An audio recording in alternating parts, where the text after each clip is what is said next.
வாழை, கொட்டுக்காளி 2மே நான் ப்ரீமியரில் பார்த்துட்டேன். போகும் இடம் வெகு தூரம் இல்லைன்னு ஒரு கொஞ்சம் லென்த்தான டைட்டில். சரி உள்ளே போய் பார்ப்போம் அப்படின்னு சொல்லிட்டு பார்த்தேன். இன்ட்ரெஸ்டிங்காக இருந்தது என்னென்னா, ஒரு சப ஊர்தி, அதாவது ஆம்புலன்ஸ்னு வச்சுக்கோங்களேன், பாடியை எடுத்துகிட்டு போகிறது. அதில் விமல் இருக்கார், பக்கத்தில் வந்து கருணாஸ் இருந்தார்.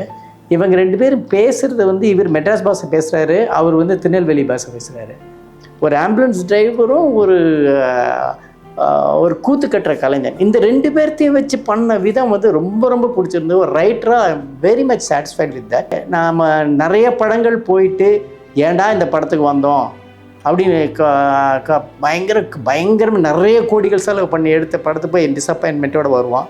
ஆனால் எந்த வித எதிர்பார்ப்புமே இல்லாமல் போயிட்டு இந்த போகும் இடம் வெகு தூரம் இல்லை வந்து என்னை ரொம்ப அட்ராக்ட் பண்ணிடுச்சு.